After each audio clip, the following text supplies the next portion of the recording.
we've moved on and we're looking at D of the 2024 Test 1 paper.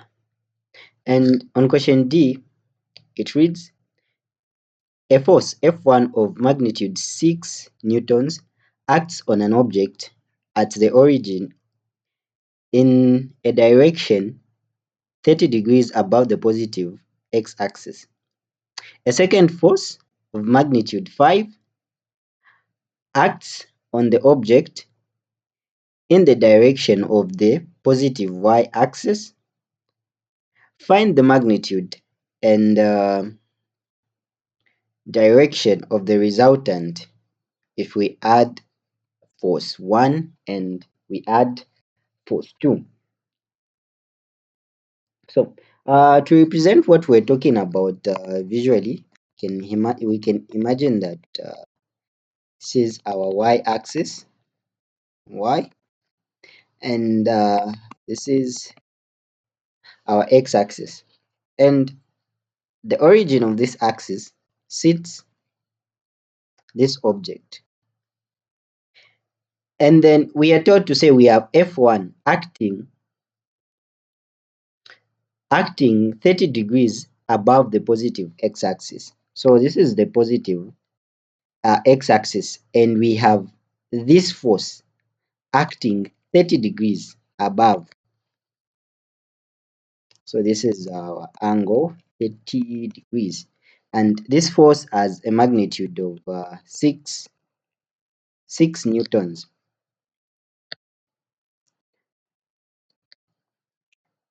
And we have another force acting in the positive y-axis. So this second force is acting like this on the object in the positive y-axis, and it has magnitude of 5 newtons. Now we have been asked to find the resultant when we add F1 and F2. So how should we do this? In order for us to do this, we need to resolve these two forces into their components. So starting with force 1, so you quickly say force 1, it has an x component and a y component. The x component of force 1, which is this, is going to be, by rule of trigonometry, it's going to be, say, F1x is going to be 6 newtons, the magnitude, cos the angle, which is 30 degrees. And this is giving us a value of 5.196 newtons. The y component, by rule of trigonometry again, is going to be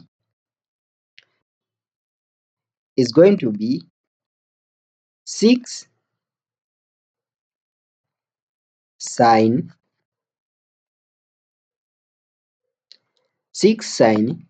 30 degrees. I don't know what's happening with this thing. It just keeps on changing colors automatically on itself. Okay, it's giving us 3 newtons. Now let's look at force 2. What are the components for force 2? So we're looking at force 2. What's the x component for force 2? When we look at force 2, we find that it's just acting in the y direction. Sorry, it's just acting in the y direction, which automatically gives it a y component, an x component of 0. And if we look at the y component, since it's acting in the y, it's just acting in the y component is going to be equal to our 5. Okay, so now to find the resultant x component, we need to add the x component of force 1 and the x component of force 2. And doing that, what we are going to get as our resultant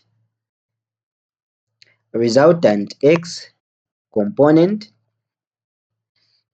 is going to be equal to, our x is going to be equal to f1x plus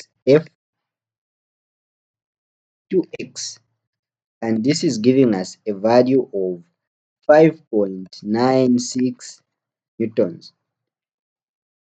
Okay, and to find the resultant y component,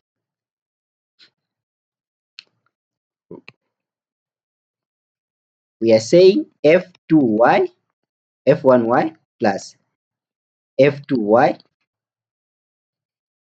which is 3, which is 3 plus 5 is giving us 8. Okay, so we have these two components for the resultant. Now let's find the magnitude for the resultant. We know that the magnitude for the resultant is going to be R is equal to the square root of Rx squared plus Ry squared, and this is giving us what? Okay, it's 5 point, should be 10 point, 10 point some, no, 9 point something. Okay, let me just quickly punch this on the calculator and see what we're getting. We're getting 9.54 newtons as our resultant, or as our magnitude for the resultant. Okay. Okay, what else? We were also asked to find the direction. And to find the direction, which is theta, is going to be equal to tan inverse of Ry over Rx. This is going to be equal to the tan inverse of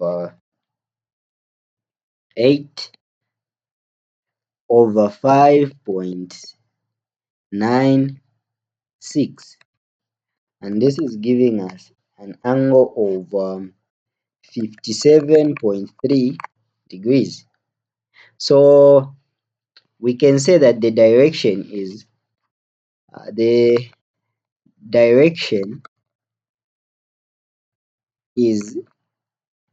57.3 degrees above the positive x axis. And that's how you go about solving this question.